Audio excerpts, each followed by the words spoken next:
Sede, pois, irmãos, pacientes até a vinda do Senhor. Eis que o lavrador aguarda com paciência o precioso fruto da terra, até receber as primeiras e as últimas chuvas. Sede vós também pacientes, e fortalecei o vosso coração, pois a vinda do Senhor está próxima. Irmãos, você que está nos acompanhando aqui na exposição do livro de Tiago, e eu aqui mesmo presencial no YouTube, você tem percebido que a proposta de Tiago não é simplesmente identificar aquele crente que tem uma fé intelectual. A fé intelectual, diz Tiago, que quem tem somente essa fé não é muito diferente dos demônios, porque os demônios também creem em Deus e até estremecem.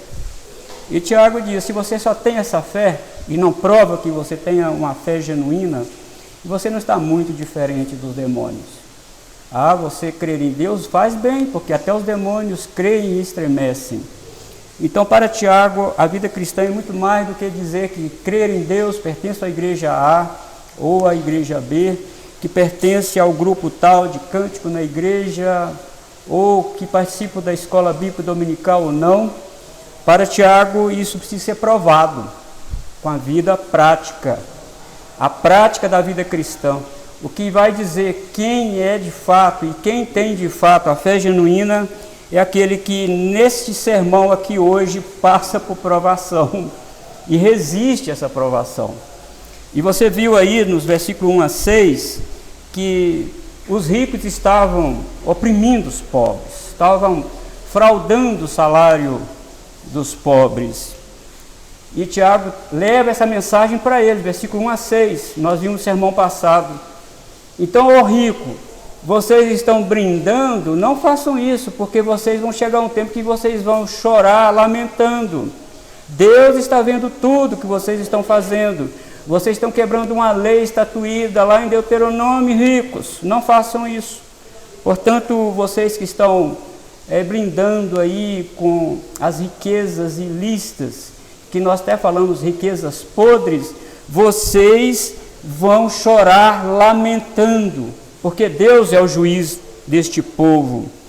Agora, irmãos, devo dizer que todos nós passamos por perseguição, todos nós passamos por provação, quer seja ele crente ou não, ele passa por problemas.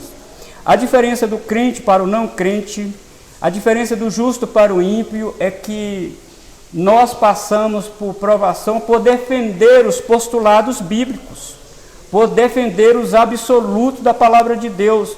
Além de nós estarmos imbuídos neste mundo de provação como eles estão, nós temos uma dificuldade ainda maior, porque nós não podemos defender os absolutos da palavra de Deus. E se nós assim fizermos, nós seremos perseguidos. Você lembra que Jesus falou em Mateus capítulo 5? Bem-aventurado você, que sofre perseguição por amor do meu nome, que mentindo, dizendo todo mal contra vós. Alegrem-se, porque os profetas também passaram por isso. E Jesus, nas entrelinhas, está dizendo, olha, vocês não são diferentes dos profetas. Nós não somos diferentes do povo de Deus no passado. Então você percebe que no versículo 1 a 6, Tiago escreve para os ricos opressores, talvez até mesmo dentro da igreja, talvez. E agora nós estamos colocando que todos nós passamos por provação. Olha, irmão, se é assim que os crentes não ficam imunes contra as perseguições, porque sofremos do mesmo mal universal, então compensa ser crente? Compensa. Aí as pessoas pensam assim, já que todo mundo sofre, e nós sofremos ainda um pouco mais, será que compensa servir a Deus? Será que compensa ser paciente nisso? Será que não é melhor a gente revidar? Será que não é melhor nós procurarmos a justiça a nosso favor? Ora, irmãos, e nós vimos aqui que Tiago, que nós devemos ser pacientes, porque os olhos de Deus estão ligados, estão postos sobre estas pessoas. E nós vimos vários tipos de perseguição, vários tipos de fraudar o pobre, né? Eu quero te dar um exemplo aqui em Gênesis capítulo 31, versículo 41. Jacó reclamou diretamente ao seu tio Labão que ele mudou seu salário 10 vezes. Você mudou meu salário 10 vezes. Eu tive que trabalhar 14 anos para casar com suas filhas. Eu cuidei do seu rebanho de graça também. Eu não tive nada. E eu tive que pagar pelas ovelhas que o predador comeu. Eu sofri. Jacó era um jovem. Ele estava fugindo da casa do seu pai por causa do seu irmão Esaú. Estava fugindo. E o seu tio Labão, que deveria dar proteção a ele, estava fraudando o seu salário. Estava roubando dele. Mas você sabe qual é o fim da história. Você sabe o que Deus fez. Parece que Tiago nos leva para essas histórias do povo de Deus do Antigo Testamento que sofreram perseguição, até mesmo entre famílias, para nos lembrar, irmãos, que Deus é por nós. Aquilo que o apóstolo Paulo disse: se Deus é por nós, quem será contra nós? Jacó ficou mais rico do que o próprio seu tio Labão. Deus é maravilhoso. Irmão, por isso nós vamos falar nessa noite hoje sobre a paciência é necessária para a prática da vida cristã. É necessário ter paciência. Ninguém, irmão, pode praticar a vida cristã sem paciência, sem suportar as provações. Por isso nós devemos fazer o quê? Nos versículos 7 e 8. Mantenham-se firmes até o tempo da colheita. Ele pega essa firmeza do lavrador conosco. Ele usa um símile aqui para nos identificar que nós estamos também junto com o lavrador. Observe aí, sede pacientes. Ou seja, já que vocês sabem que o clamor de todo crente está chegando até o trono de Deus e que o Senhor é o juiz de todo aquele que é necessitado, do desamparado, então parece que estas palavras agora, sede paciente, parece que saem mais adocicadas. Parece que ela tem menos impacto de ser paciente na tribulação. Porque antes de Tiago dizer, olha, vocês têm que ser pacientes, Tiago diz, Deus está vendo e Deus vai julgar. Deixa isso com Deus. Como diz Paulo em Romanos, a mim pertence a vingança, eu vingarei, diz o Senhor. E como isso, irmãos, é também digamos assim, uma atenuante para a nossa alma, né? Como nós ficamos aliviados em saber que apesar das lutas, apesar das provações, das dificuldades que passamos, nós temos um Deus que está vendo tudo e que no momento certo vai nos socorrer. Não há dúvida aqui que ser paciente é a capacidade de suportar ofensas. Ser paciente é a capacidade de sofrer injustiças, como esses irmãos estavam sofrendo. É de sofrer injúrias. Eles tomaram bofetada, vocês lembram que nós lemos no contexto aqui? Eles apanharam. Ser paciente, ficar calado, sofrer calado. Sofrer resignadamente, sem revidar. De fato, irmão, o homem sem Deus não consegue suportar isso. O homem sem Deus vai blasfemar de Deus. Ele vai erguer os olhos ao céu. Oh Deus, você não está vendo isso não? Olha o que essas pessoas estão fazendo. E muitos líderes hoje também orientam a fazer isso. Não aceite essa situação. Não aceite. Grite com Deus. Grite, se possível for. Eu vi um pregador no YouTube dizendo, grite com Deus. Fale alto com Deus. Se possível, faça o que você quiser para Deus te ouvir. Irmãos, o homem sem Deus age dessa forma. Ele não suporta. Mas Tiago está escrevendo aqui para a pessoa o quê? Regenerada. Para pessoas, como ele falou lá no capítulo 1, que a palavra de Deus foi implantada dentro dele. A palavra da verdade, ele chama isso. E Tiago diz que ele nos regenerou pela palavra da verdade. Então há um novo coração, há um novo status dentro dele. Então agora ele é capacitado a passar por isto que eles estavam passando. Sede pacientes até a vinda do Senhor. Observe aqui, queridos. não é ser paciente por um tempo e depois se afastar da igreja e da comunhão dos irmãos, não. Não é. E pôr a culpa também na igreja, não é. Ou pôr a culpa no mundo, no governo, na vacina, na pandemia, na chuva, não. É ser paciente até a vinda do Senhor. É ser paciente crendo que o Senhor irá resolver o problema.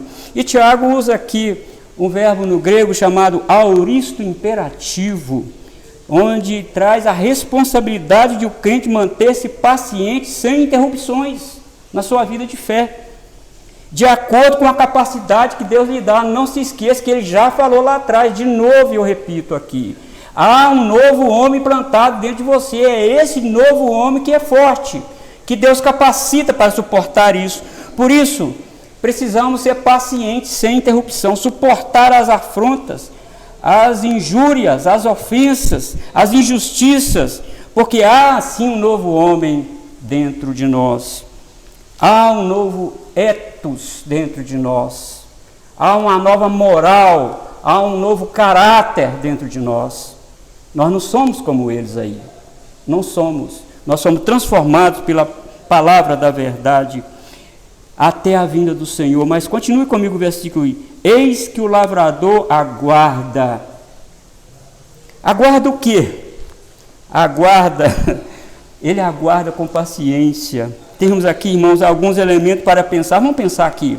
Eis que o lavrador aguarda. Olha o ponto de Tiago. Temos o agricultor, temos uma semente com potencial para germinar, temos uma terra boa que vai fazer essa semente germinar, temos as provisões das chuvas e temos a colheita final.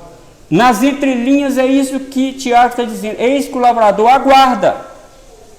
Ele não precisa dizer que a semente é boa, ele não precisa dizer que a terra é boa, ele está dizendo o resultado inicial e final.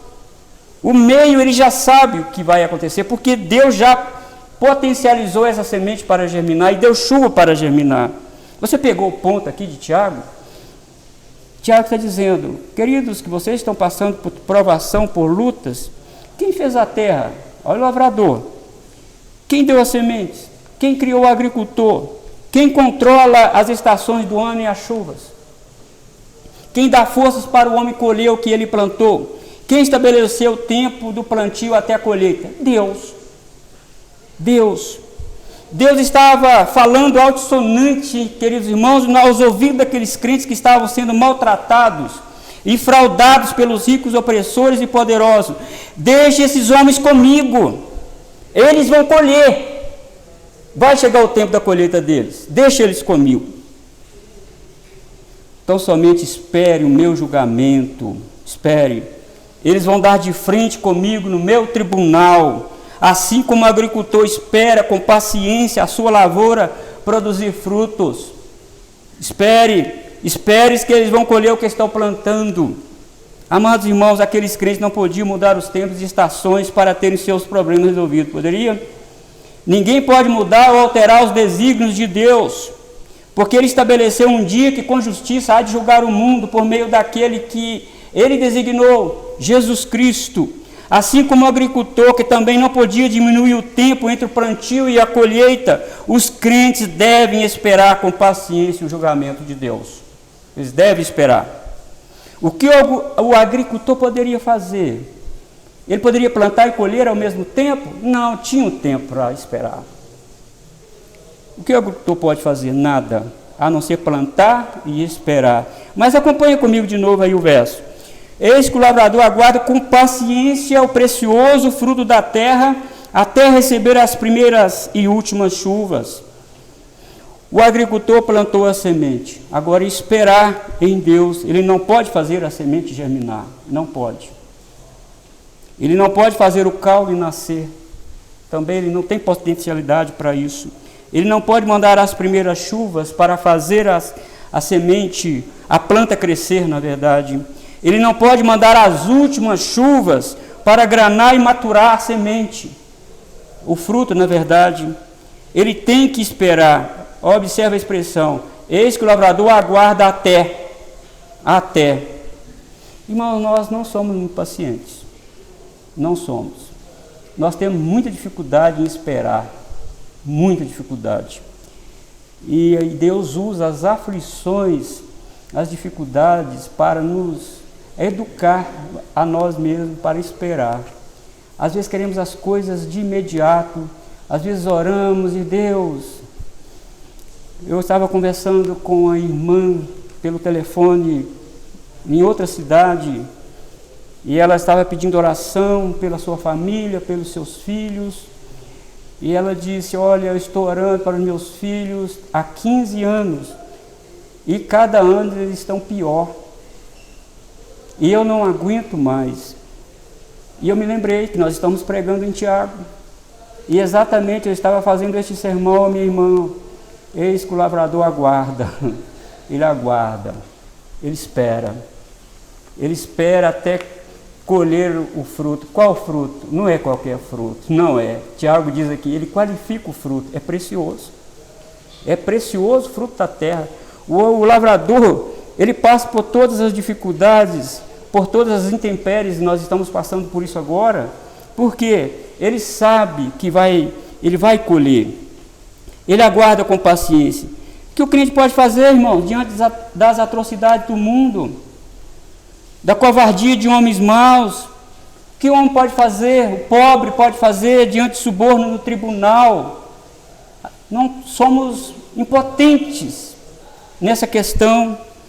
Ir para as instâncias superiores, e se essas instâncias também forem subornadas pelo rico? O que fazer? O que a igreja pode fazer se leis contra o evangelho, contra a família e bons costumes foram aprovadas no parlamento? O que nós podemos fazer? Assim como o agricultor, Tiago diz aqui para nós nessa noite, aqueles crentes deveriam esperar muitas noites escuras passarem sobre as suas cabeças. O agricultor ouviu muitas tempestades sobre o telhado, a lona dele, onde ele dormia. Muitos ventos fortes sobre eles. Durante o dia eles deveriam também suportar o sol escaldante, mas a mola propulsora do agricultor é a certeza do amor de Deus por ele plantar, porque plantar e colher é uma graça de Deus, é uma bênção de Deus, e ele sabia que a noite escura ia passar e o sol ia nascer, e ele via a sua lavoura bem. Isso motivava o agricultor. Irmãos, Deus nos preserva na tribulação. Deus nos guarda na tribulação. O Salmo 46 tem vários aindas. Ainda que a terra se mude, ainda que os rios transbordem, ainda que, irmãos, Deus é o nosso refúgio e fortaleza. Ele é o nosso socorro bem presente na hora da tribulação. Deus não só faz nos passar pela tribulação, mas Ele passa conosco também. Você lembra lá dos 3 jovens, lá na Babilônia? Eles foram jogados sim na fornalha, mas quem estava com eles lá? Um ancião de dias, o próprio Cristo estava lá com eles. E Jesus falou, olha, no mundo tereis aflições, tende bom ânimo, eu venci o mundo. E ele disse, eis que estou convosco todos os dias até a consumação do século. Essa é a mola propulsora da nossa fé. E nós, irmãos, não podemos orar a Deus, ó Deus, me dê paciência, porque Paulo diz em Romanos 5, você lembra? A paciência vem da tribulação. É ela que vai gerar paciência. É aqui que Tiago toca, né? É aqui que Tiago toca para a nossa vida. Ó Deus, me dê capacidade de suportar, Senhor. Me ajuda, me dê força para suportar isso, ó Deus. Nós precisamos orar, irmão, desta maneira para pedir ao Senhor. Sede vós também paciente e fortalecei os vossos corações. Olha, queridos irmãos, a palavra grega para fortalecer tem como uma raiz uma estaca que o agricultor coloca debaixo de um galho que estava caindo no chão. É aquilo que alguns agricultores usam para amparar o pé da bananeira. Quando os frutos estão bem granados, o peso vai puxando para baixo. É isso que Tiago está dizendo. As lutas, os problemas, as tempestades, as dificuldades vão nos jogando para baixo. E parece que nós não estamos vendo Deus dentro do redemoinho. parece que nós estamos sozinhos nisso. Mas aqui é que entra, irmãos, aquilo que Tiago diz. E nós devemos fortalecer em quê? Tiago deu pista aqui, fortalecer é muito vago. Vimos três suportes, irmãos, aqui, essenciais, que eles deveriam se apegar. 2 estão no texto e outro está no contexto. A espera paciente não era em vão, porque diz Tiago que eles iriam ter retorno disso. Os frutos que eles iriam colher não era qualquer fruto, era o fruto precioso da terra. Você não pode perder essa similaridade que Tiago ilustra aqui. Primeiro, o desejo e esperança de colher o fruto precioso faz o agricultor levantar toda manhã motivado. Toda manhã, não importa o que aconteceu durante a noite. Tempestade de chuvas, alagamento, mas ele acorda e diz: a minha lavoura está lá. Isso faz ele acordar motivado. E isso fortaleceu o coração. Quando nós olhamos para essas realidades, a cada dia que nasce o agricultor se enche de esperança e motivação, porque ele fica mais perto da colheita. Aquele tempo designado por Deus entre o plantio e a colheita diminui a cada dia. A cada dia que nasce o agricultor diz: eu estou mais perto da colheita agora. Eu estou chegando perto da colheita agora. Este, irmãos, é o elo que Tiago faz unindo esses dois eventos. Porque a cada dia que passa, o crente está mais perto da vinda de Jesus também. E seja pela vinda pessoal, gloriosa e visível de Cristo, ou pela morte do próprio crente, não importa. E o que importa é que nós estamos chegando perto desse dia. Isso deve fortalecer o nosso coração. Porque Tiago diz: fortalece o coração com isso. Se nós estamos, irmãos, chegando mais perto da nossa salvação, o ímpio está chegando mais perto da condenação.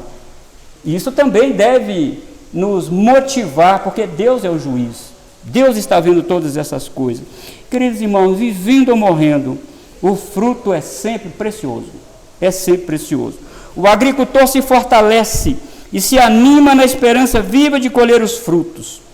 Da mesma forma, os crentes se fortalecem porque têm esperança da vinda de Cristo, que o libertará da vida, em vida, na morte, ou ainda, o opressor pode encontrar com Jesus através da morte.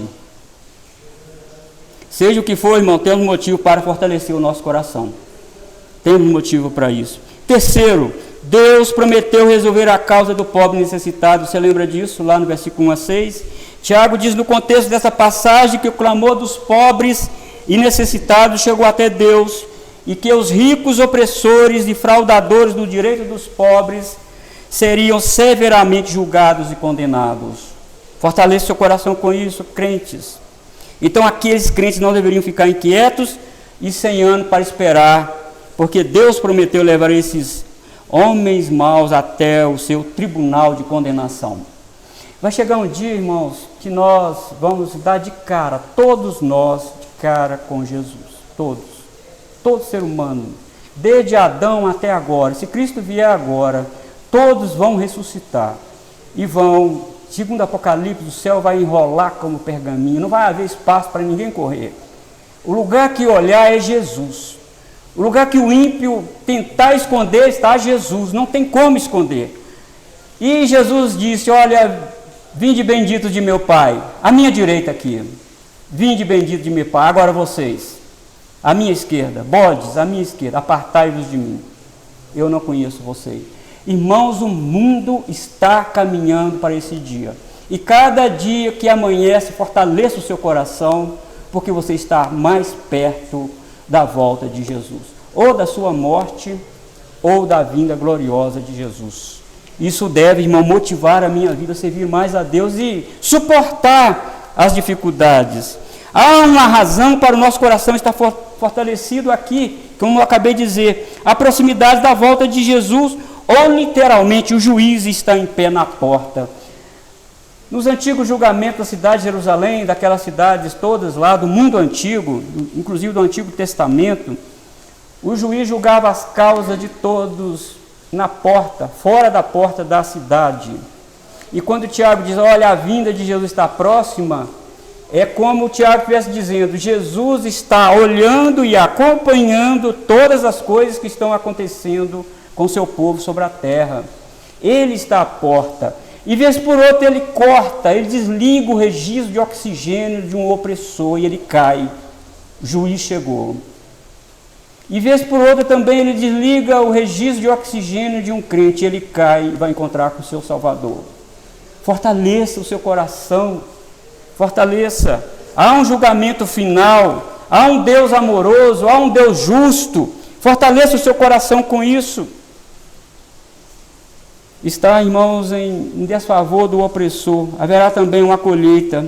Se o justo vai colher como agricultor, o ímpio também vai colher. Se você for para Mateus capítulo 3, versículo 10, você lembra de João Batista?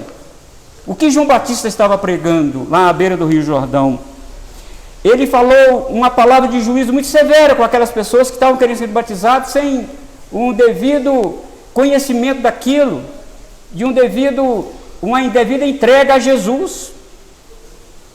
João Batista diz no capítulo 3, versículo 10 de Mateus: eis que o machado já está posto à raiz das árvores.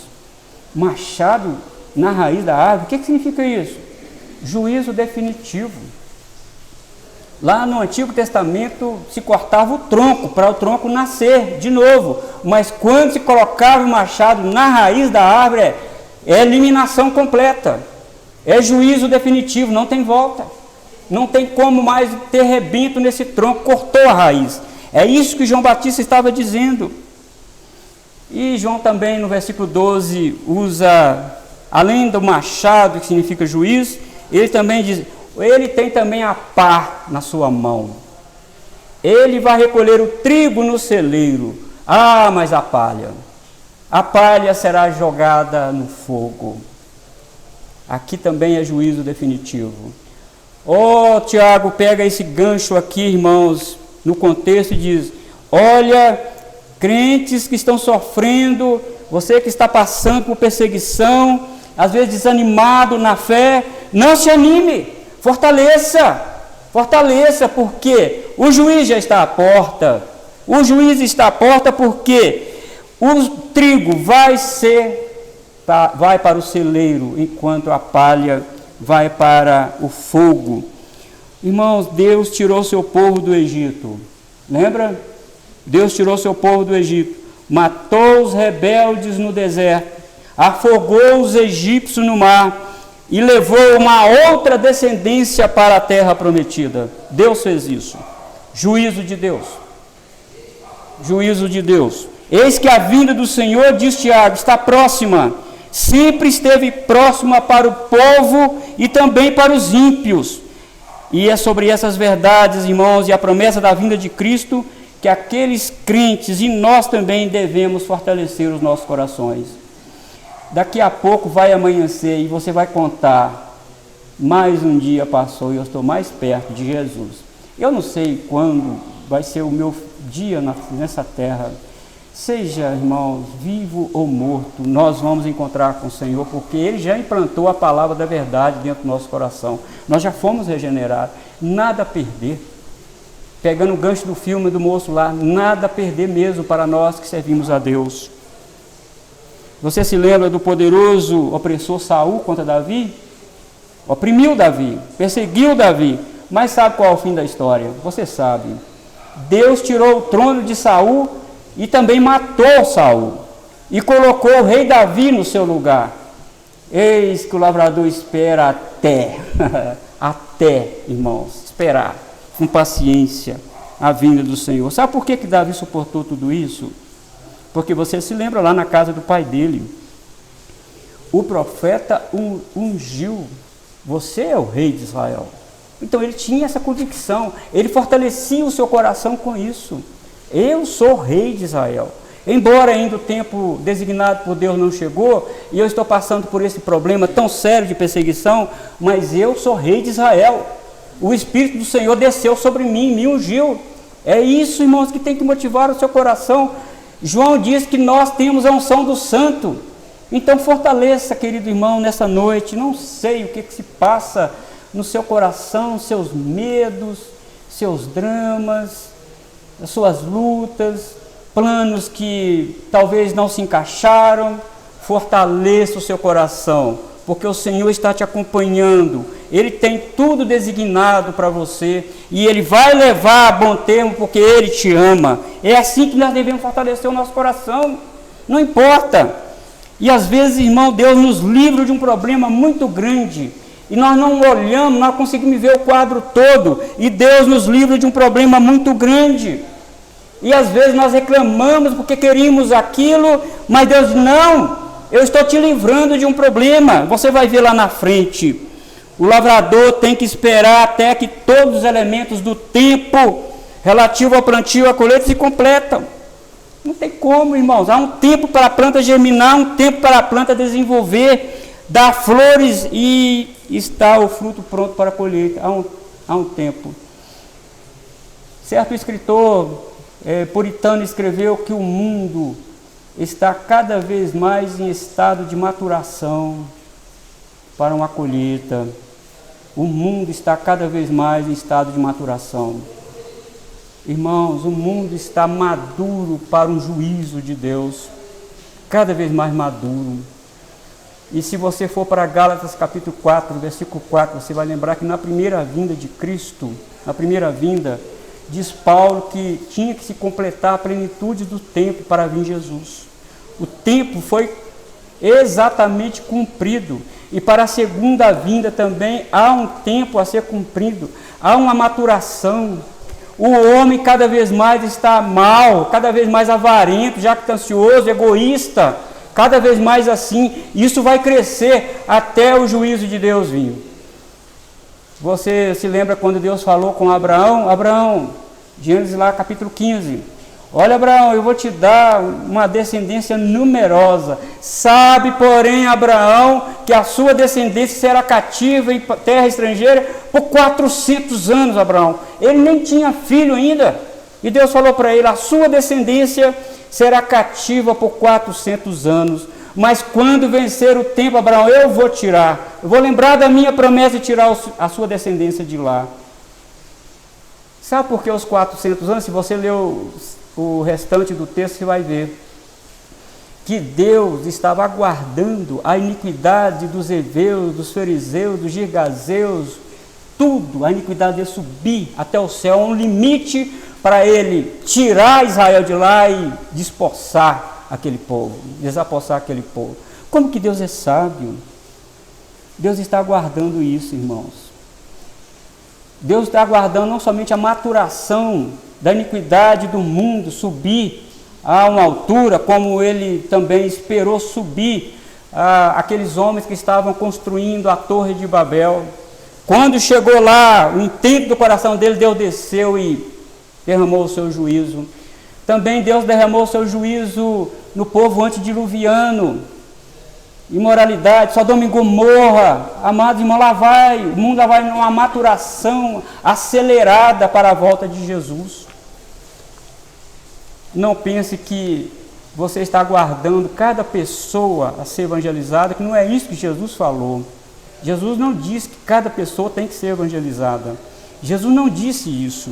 E muita gente ainda não ouviu o Evangelho. Quem disse que o Evangelho tem compromisso com cada pessoa individualmente? Não, não é isso que Deus disse. Que Jesus disse em Mateus 24. São as tribos, as nações, os povos precisam ser evangelizadas. Precisa ter uma amostra disso do Evangelho para ele vir. E as pessoas hoje estão brincando de ser crentes, estão levando a vida com leviandade, a vida cristã com leviandade, porque eles estão dizendo: muita gente ainda não foi evangelizada, então Cristo não voltará agora. Cuidado, muito cuidado com isso, porque a vinda de Jesus será como ladrão de noite. Quando ladrão não marca a hora, liga para você e diz: olha, tal hora eu vou arrebentar a porta da sua casa e vou te roubar. Ele não vai te avisar. Ele vai vir quando você estiver dormindo. É quando você estiver despreparado. É nisso. Assim diz Jesus, assim será a vinda do Filho do Homem. Jesus está à porta, irmão. Ele pode vir agora. Oh, que anseio que eu tenho na minha alma de Jesus vir agora. É bom que nós saímos deste mundo mal, perverso, e encontramos com Ele. É isso, irmão, nós precisamos sair dessa noite daqui, dessa noite, irmãos, pensando nisso. Fortaleça o seu coração. Você está cada dia mais perto da volta de Jesus. E até esse dia chegar, você lembra do plantio do lavrador que Tiago diz? Ele plantou e até lá. Nesse meio aqui, quem faz a planta crescer? Quem dá o sustento à planta? Quem dá os nutrientes para a terra? Deus. É isso que Tiago está nos dizendo essa noite. Deus está vendo tudo e Ele vai te fazer crescer na tribulação. Ele vai te fazer crescer na fé. Ele vai fazer você se aproximar mais dEle através da tribulação. É isso, irmão, nós precisamos nos alegrar, até mesmo nas tribulações, como diz Paulo. Eu me alegro nas tribulações, eu me regozijo na tribulação, porque eu sei que isso é bom para mim. Mas, irmão, qual é o crivo do Evangelho? Que nós precisamos passar essa passagem aqui no crivo do Evangelho. O que o Evangelho diz sobre isso? Ó, irmão, ao contrário do que alguém possa pensar, quando Deus nos faz passar por situações difíceis e até quase insuportáveis, é prova de que Ele nos ama.